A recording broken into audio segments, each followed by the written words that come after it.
Hi guys, I figured I would hop on and let you guys hop on to give you a chance to be on live, since I have 3 more nails that I have to attach to myself. So I figured we could chat, and this way everybody can hop on live. And if you're watching the recording, well, this gets you a chance to sort yourself out, get your notes ready, and get everything together. And also you guys can ask me anything from yesterday.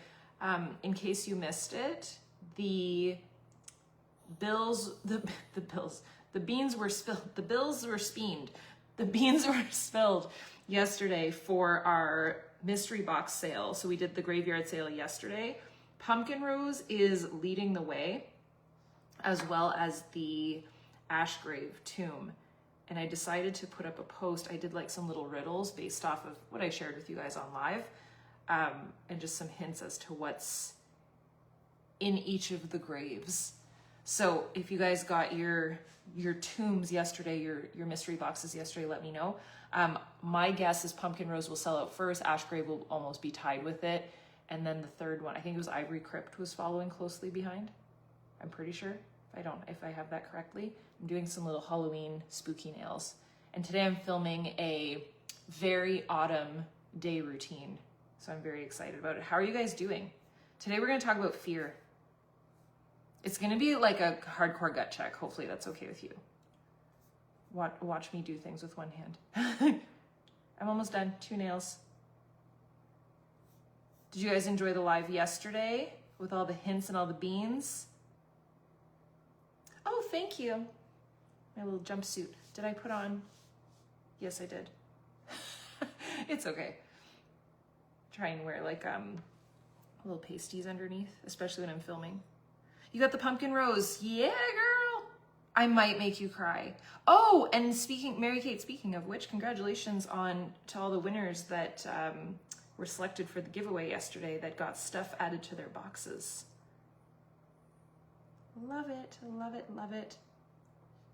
Oh, and I just edited a video this morning for my main channel, and it's giving nostalgic 2000, oh my gosh, I'm not even gonna guess the year. 2019 Angie. Okay, so like I said, today we're talking about fear. I saw a really interesting podcast the other day. I'm weird, I don't listen to podcasts, I watch podcasts. And the guy was talking about how our generation, because of social media probably, and the news and just having so much access to everything, our anxiety is like through the roof, like all-time high. So if you're one of those people that you get very anxious, even at the thought of thinking about anxious things, or you get very nervous, or you're very fearful, and your mind is kind of always going, and you want to learn how to be able to move forward in life in an actual positive way, not just, oh, I'm going to move past it. Because I feel like there's one thing to be said for like shoving the fear and the anxiety aside and like pushing through it. It's not going to make it go away. So what he said, and I don't want to get the terms wrong, but I think I've got it right. So if you're like a brain surgeon in this group, please don't call me out, or maybe you do and just tell me the correct terms. So he said that what happens is there's so much lingering fear in our lives. Nothing is like caveman fear of like a wolf that's going to eat you while you're sleeping. So our brain is constantly on alert for these things that are actually very superficial. And another thing to complement the podcast, I'm reading this book right now. I told you guys about it. It's called Peak Mind. And if you're listening to it, you'll know what I'm talking about. But she was talking about how focus and all of that, and it very much ties hand in hand. So when we have all of this stuff going on in our lives, and none of it is really come to fruition. And what she says in the book is our biggest source of distraction or anxiety. And she literally says during the book, she's like, are you paying attention? And I was like, my mind traveled. And she said the biggest source of lack of focus, anxiousness, fear, all of it, but lack of focus, is our mind wanders to either the past or the future. We're overanalyzing certain situations. We're trying to figure out how to handle something in the future that might not have even happened yet. And we just kind of play out these like movies in our minds. So what he's saying is what's happening is we have these like superficial, not real fears. They're real to us, but they're not like the wolf is not at your door, basically. Like you're not sitting in a cave like in the caveman days with a true death fear at your door. And what happens is these lingering fears, they're in our, I don't want to get it wrong, hippocampus. And what he says is if you want to, there is a way to get rid of it. You got to bring it to your prefrontal cortex, which is your logical part of your brain, and put it on paper and write it down. And that makes it real. That makes it tangible. That makes it so that our bodies can digest it. And it goes from a place of fiction and imagination where our minds run wild to making it real. And this hit it hit home for me because I don't know if you guys heard me say this. If you're watching the vlogs, I talked about it a couple times and it's such a random example. And I'll give you a couple examples today, but you can, and I would love for you guys to share your random examples. They don't have to be, they could be from when you were a child or like current, but like stupid little things that you're scared of that aren't necessarily like real world anxiety problems. We'll get to that in a minute, but to keep it light, somebody commented, they're like, I don't believe you that you watch the Terrifier movies. Yeah, same. Who am I? So I watched is a loose term. I put over-ear headphones on and I worked while it was on and I went like this a couple times. Like it was terrible. Okay. And I watched the first one. So let's calm our cannolis on that. It was terrible. I didn't sleep for a week. My imagination ran wild again, because it's back here. I like, is this dude going to knock at my front door? Like, it's terrifying. I hated it. Then I met the man, the myth, the legend at Halloween Horror Nights, and it almost did exactly what I'm talking about. It took it from back here, imagination running wild, to here, shook his hand, high-fived him. It's going to be I think it's in tomorrow's video. So nice. And I don't know why, but it helped me rationalize it because I was very much struggling with, you can ask Andre, every night at like 5 p.m. once it would start to get dark, I would get like anxiety because of the movie. Now, this is a very light example of the shit that we deal with in real life. Another light example that I want to share with you guys. Have you ever, as a kid or as an adult, struggled with a certain movie or book or whatever, and you just had nightmares about it? Because I did, and my dad would deal with it. He would let me watch said movies, being Jurassic Park. To this day, as a full-grown adult, I love Jurassic Park. As a child, I loved it, but it scared the ever-loving shit out of me. And I would dream about the T-Rexes. I would really dream about the Raptors. I would dream about the dang T-Rex every freaking day. He would come into my room and he was like, and I'm like, it's a T-Rex, but I love the movie. And I kept watching it and I kept dreaming about it and I was scared. It was this weird dynamic. And so what he taught me was the closer, more vivid, more vibrant the image is in your mind, the more you will think about it, the more you will over-rotate on it, the more that you will dream about it, because your body's trying to process it because it's at the forefront of your mind. So what he taught me, and it was so smart, he said, there's a couple things you can do. And he said, we sat on my bed and he was like, okay, you're gonna think about the T-Rex, and right now, what does it look like? I'm like, he's like right here, and he's like the teeth, and it's like a whole thing. And he said, okay, what if he was like just on a like one of those moving sidewalks and he's like going further away? I was like, okay. He's like, you feel better? I'm like, yeah. And he's like, now he's getting really little, right? And I was like, yeah. He said, what if like you take him from like bright green to like black and white? And I was like, okay. And he goes, what if we put Mickey ears on him? And this was before I was a Disney fanatic. Like, I mean, I loved Disney as a kid, but this was also, it's very funny. So he taught me this trick that anytime that there was anything that was scaring me, to put Mickey ears on it. And it makes it a lot less scary. So I took that into my adult life in situations that are much more adult than movies and fiction.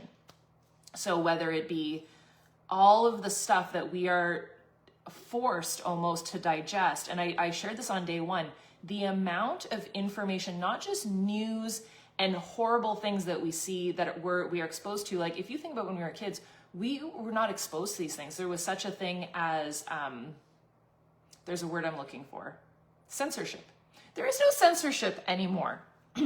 And I don't think that that's correct in the sense that our minds are not meant to process this much information, let alone fear and triggers to ourselves, that like things that we're scared of, and unforeseeable threats. And that's how our body sees it, as that. So that, and add on to that the things that are real to us. So whether that be a terrible family member that treats you poorly, and if you want to go after a goal, you know that they're going to have so much garbage to say, or a terrible coworker that's just like you're carrying the class project. We've all been there. Whatever it might be, whatever the fear might be. So if you could, and this is, we're going to go through 3. We can't lose power. We can't lose power. That's the boys. They're working in the backyard. Again, they're very quiet, but I think they're snipping wires, and they might have just... Please don't lose power, because I want you guys to stay on with me, because if I lose power, then I lose internet, usually. Okay, actually, no, the generator will kick on. Guys, don't fuck with me.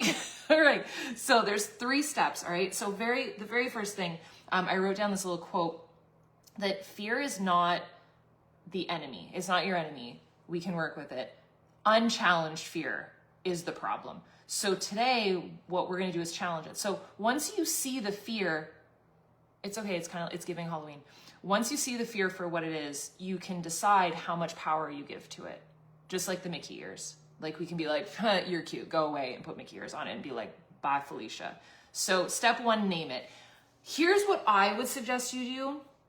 Don't sugarcoat, pure honesty. You can brain dump this in the comments, but I would try and, for now, just bring one big ass fear to the surface. Like, what's one thing that might, and here's what I can help you to figure out what a fear in your life is that's controlling you. What is something that lives rent-free in your head that you're like, I don't know if I want to do that because of this, or I want to do that, but this might happen, or you just think about it all the time, and the thought of it, like your heart rate just skyrockets. It can be anything. It can be like online bullying. Like that's one of my biggest issues, is like people online. I don't know what happened to our world between 2019 and now. Actually, I kind of do. But people, and I said this in one of my parting video of my main channel, leaving, we've gone from community online in certain aspect. Like we're great in here. I freaking love you guys, but in certain ways, like especially on YouTube as a whole, it's gone from community to commentary. And I'm just being super transparent. It drives me crazy because where I am is like same, Sienna is same. So that's how it makes me feel. It's like the commentary, I work really hard every single day, above and beyond. I get $0 for it to post every single day. And I do it because I love it and I love the audience and I love the creativity. But to be met with commentary, it's not even mean comments, it's just like commentary, and there's like this weird shift that happened, as well as people's opinions and all of that. So whatever these underlying fears are that kind of control what you do, bring it to the surface. Like, I mean, I feel like I just bared my soul, but that would be, honestly, that is one of my biggest controlling fears right now, is I always try and navigate what are people going to say or think instead of just doing what I want to do. And I truly believe that our society is going to get to a point where we're like, fuck it, and we're just going to say whatever we want to say. I really do believe that it's going to become like the pendulum's going to swing the other way, because right now we're all so careful about what we're saying, not to offend anybody, and we're just so scared that we're not really being ourselves, and it sucks, all because of the couple Karens.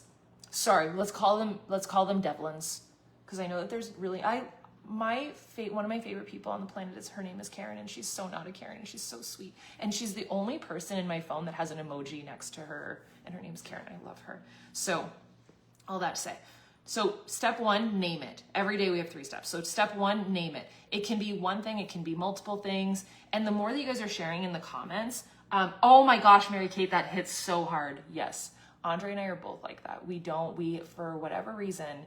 And it's crazy because we have such good parents that are always so proud of us, but we are both to a fault. We do not like disappointing our parents. We want them to be proud. Any ounce of disappointment, it crushes us. It's like both of us are the same.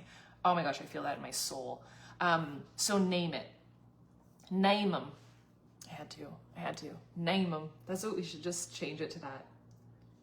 I would say pick one big ass thing that like really bothers you.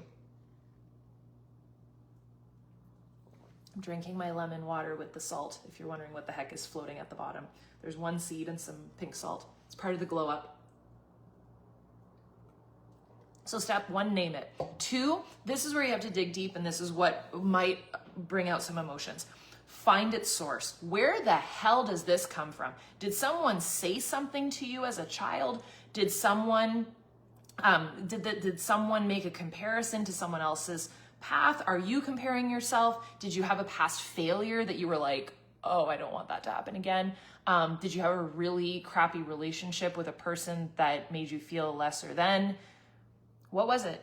Because I've had everything that I just said. I've had all of the above. I've had people label me. I've had people say things that are so beyond fiction. Oh my gosh, this girl yesterday.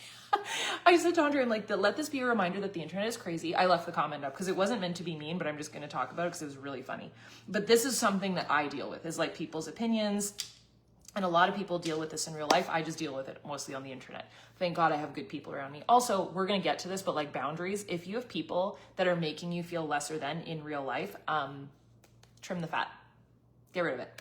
So for me, there's this comment yesterday. I said to Andre, I was like, let this be a reminder that people online have no idea what's going on. So someone wrote this huge thing under, I think it was on my most recent video. They were like, Andre's usually really happy and he actually looks really sad in this video. And I think he's jealous of Tony, that Tony is he's our property manager. Like he deals with our house when we're gone. He's like part of our family.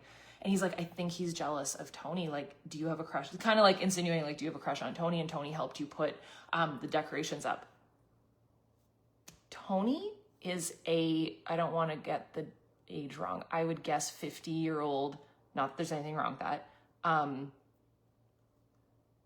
little Portuguese man. He's like the sweetest guy. No, I'm not gonna make my muscular husband jealous of Tony. I love Tony, but no. So it's just funny, like the opinions. But that's the shit that I deal with all the time, that I'm like, no. So there's, to me, and I'm just sharing this because where it stems from is this constant desire to do right, which I think stems from my childhood I was always the teacher's pet. I know that's not shocking to you, but I was always the teacher's pet. I would always try my best to do good in school. Like I was always like I'm going to do my best with everything. And I would try really, really hard. And I still do that. So anytime that someone says anything that's so not correct, not in the stance of like that it's mean, just like, no, that's wrong. Like that's not true. I don't know how to handle it. So, and it happens online that people will say narratives that they believe in their mind, and some are much more far-fetched than what I just shared, but that they will share as the gospel. They will be like, this is what Angie is. And it's like, you're so far off, but thanks. So I struggle with that because I'm very much, I think, again, childhood, I had a friend that she would lie about everything. And Andre is the same. We have this big issue with people that lie. We both have this thing where we can't lie. Like, I guess it's a good thing. But even like in a game, terrible. Poker, terrible. It's okay. It's not a bad character trait to have unless you're trying to play the game. But all that to say, try and find its source. And usually it comes from things that you experienced in your childhood, things that were difficult, things that you were labeled as. So if you were labeled as like a difficult child, or loud, or obnoxious, or a troublemaker, or not, you're the dumb one, like that, literally that happened to my little brother in school. The teachers were like, he's just not advanced enough. And I think it stuck with him for into his adult life. And he was not slow. So it's just, I think that we're very quick to label ourselves and to judge ourselves based off of it could have been in passing, one random shitty thing that someone has said to you, and it sticks with you. Something you were told as a kid, or something that you tell yourself over and over again, and you start to believe it. So that's step 2, find its source. Do you have it? And you can share it in the comments, bare your soul. This is like our little therapy every day. And step 3. So this is a 2-part step 3. So for each one, I want you to write it down. And like I said, you're going to take it from an imagination land. And I really want you to physically write it down. And it should right away make you feel better. So for each one, ask yourself, is the fear actually real? Like, does it actually, and it could be a yes, by the way. So for each one, each of the fears, is the fear real? So for me, the fear of someone saying shit about me online that's not true, it happens. It's a real, it's not me being like, it could happen. No, it's freaking happening. So if someone is, I don't know, being mean to you at work, or your spouse treats you like crap, or like it's your, by the way, can I tell you another, we're gonna quote Rob a lot. Rob is my dad. Robert is my dad's name. Not Bob, by the way, he hates that. Rob. So Robert Fisher. Fisher's my middle name, maiden name. He used to say, where were we going with this? Oh, he used to always tell me that if it's your perception, then it's your reality. So if someone's treating you like shit and they're like, but I'm not treating you like shit, your perception is your reality. So they can fuck off. So that's how I see it. So if you have a really crappy friend that treats you like garbage and they kind of gaslight you and they turn it back around and they're like, I don't do that. And you're like, but it's my reality. Like I feel this way. Feel what you friggin' feel, okay? Especially to the ladies. Don't let anybody tell you that you don't feel a certain way. So you feel that way. Is the fear actually true? And it could, like I said, it could be true. But I saw somebody say, like, I have a fear of getting hit by a car. You haven't been hit by the car unless you have, and it happened in the past, but you're scared of it happening, or you're scared of, I don't know, a random, you're scared of a home invasion. It hasn't happened. It's not real. It's kind of like, oh, let's talk about my dad some more. My dad has an irrational fear. He loves to swim. He loves the ocean, but he has an obscene fear of sharks. Like ridiculous. I should tell him to put the Mickey ears on the shark. He's seen sharks, but my brother and I were snorkeling with him ages ago in Turks and Caicos, and my brother goes like this to me, up, and I went, what? And he goes, there's a shark. And I said, don't tell dad, he's gonna have a fucking heart attack in the ocean. And we just were like, let's go this way. So he literally, like a true fear, that's an irrational. It's rational because it's his reality, but it will not happen. Like the odds of that happening. A lot of us have anxiety about the shit we see online. That's not going to happen to you. They're not real fears. So find the source, challenge it, understand, is the fear actually true? Like, is it happening? Or is it a story that you've been told and that you're exposed to? Fair? If it's that you have a fear that you're going to be judged or that people are going to laugh at you, it's not true. It's just, it's based off of labels that you've given yourself. And then we're going to rewrite it. So for each fear, I want you to rewrite it in bold letters with one loving truth that supports the life that you're building. Example. And we kind of did this the day that we threw the rocks off the cliff. Hopefully you did that with me. I kind of did that in the sense of one side I wrote, like people say things about me that aren't true. And on the other side I wrote, and you can do the same thing, I just wrote a truth and I was like, I'm a good person. And it made me cry because it brought me so much peace. I'm like, I go to bed at night sleeping very well, knowing that I do my best every single day. And sometimes I try too hard to do my best. And at the end of the day, I'm just trying to be a good person. And if you know that to your core, that can be your truth. Like, I'm a good person, and that's it. So wisdom by Ra, I'll let him know that you said that, Chelsea. He'll be so happy. So yeah. Rewrite out the truth, figure out if it's actually a real truth or not. And like I said, your perception is your reality. It's real to you. If something happened in the past, Mary Kate, I'm so sorry that happened to you. If it happened to you in the past and you're scared of it happening again, I think that a lot of us have like that PTSD type of situation. It's like for Mary Kate, it's like getting attacked by a shark. It's going to happen once and you're probably good to go for the rest of your life. So maybe see it as that way. Maybe rewrite that out as your truth. If you have experienced something horrible, own that experience and almost see it as, so my dad always says this, he's like, I almost wish that I could get a little nibble from a shark because the odds of it ever happening again would be astronomical. So be grateful that you had the experience, that you're a survivor, that you made it through, you're here. You're obviously strong. And you're here and you did it and you made it through. So be grateful for the experience, as terrible as it could have been, but the odds of it ever happening again is astronomical. So I love you guys. I hope that today was helpful in terms of just conquering those fears and just shining the light on them and putting that flashlight. But share all of your thoughts. I love how much you guys are there for each other. And just know that whatever it is, it's temporary. It's not going to live in you forever, but I do think that it can help to get it out of here and onto a piece of paper. And I think that it could be very therapeutic to all share it together and how you would rewrite it. Cool? All right, I will see you guys tomorrow. Tomorrow is intense. Yeah, tomorrow is really intense. I know the title of tomorrow. I might cry tomorrow. You might cry tomorrow.